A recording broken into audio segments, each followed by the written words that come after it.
Just type in Google, the most important skill, and you'll get an assortment of suggestions on what is the absolute most relevant thing to learn in order to be prepared for tomorrow's world. Web will tell you it's about critical thinking, Forbes will tell you it's about complex problem solving, recruiting sites will tell you it's about teamwork, and your mom will tell you it's about being a kind person. Thanks, Mom. Yeah, sure, all of them do help, but it's kinda confusing. All that information kinda jumbles up into a big soup.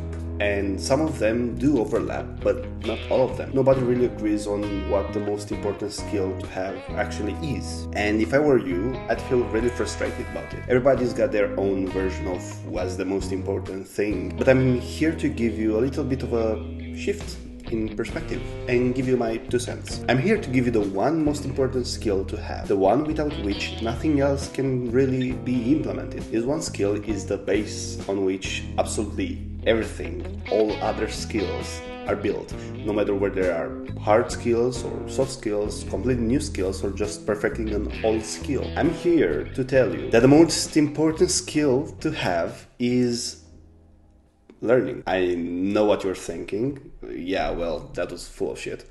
But hear me out. Learning is defined as the acquisition of knowledge or skills through study, experience, or being taught. The literal act of learning doesn't mean just learning shit. It means acquiring the ability to put that knowledge to good work. It means literally to get a new skill by both studying and especially by doing. Once you've really acquired the skill of learning, any other skill is open to you. You just have to put in the time and effort to get that skill. Just imagine, starting from nothing today, you're literally capable to perform at a fairly high level absolutely any skill within reason in just a few months. If only you had that skill called learning. Would there really be any other skill left that you are not able to learn how to master?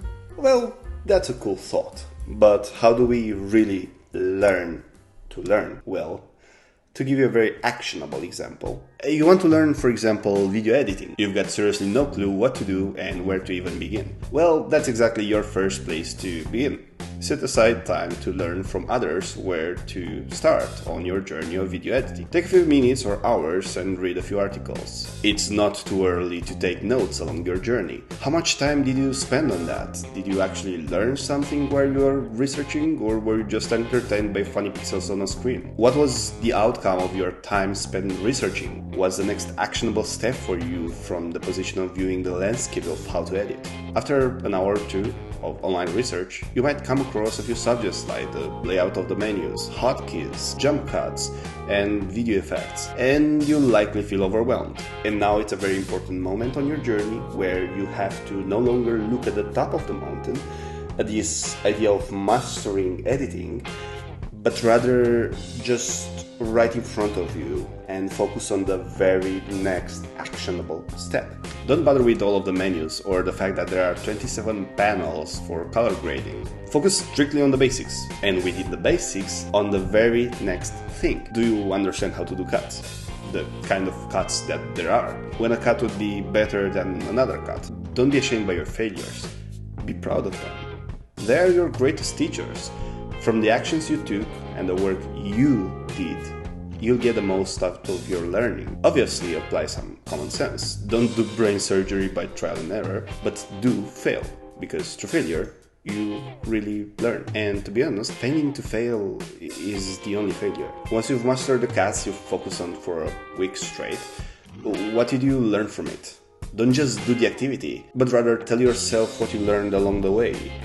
Be a kind of teacher for a younger you. How can you improve? What's a problem that still feels like a problem that you are not sure how to tackle? Break that down into the most simple chunks and focus a whole week straight on just one thing until you get a hang of it. Now again, it's a really important moment. Choose the next sub-skill within the skill of editing that you want to tackle. How to use music to convey emotion.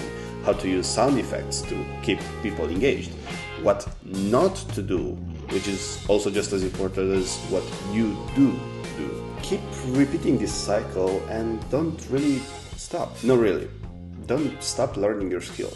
There's always more to master, even after you've become the best in the world at something. But in order to get there, you first have to believe that you can learn and that you are able and capable to learn that thing. And then to also believe that you're the kind of person that does keep learning.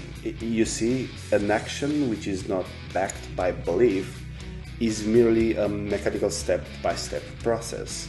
It's not a real identity shift within yourself, because that's how most skills will really stick. By shifting your identity and by embodying the identity of the learner. But why would you do that? Glad you asked. If you shift your identity to the identity of a learner, you become not only immune to failure and feedback, but rather that actually gets you excited to learn, to gather all of the information available, to completely shift the filter you apply to the world. But when you become the learner, the outside world can no longer really hurt you. You literally either win or you learn. But from my experience, it's really not as simple as merely deciding that from now on you'll become a learner. It takes more internally for that to happen. You could even say it's kind of a ritual. Now, just my 2 cents, because I really wish I got this advice a few years ago. Start with the smallest skill that you feel terrified by.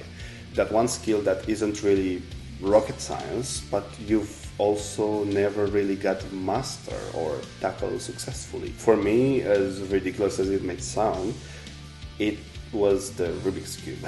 And I still have the video of the very first time I actually learned how to do it. Obviously, that's just the very beginning. But learning is a snowball, which once you've started and you are able to roll, there's really no telling how many skills you can actually acquire. Just keep being a learner, and see you when I see you.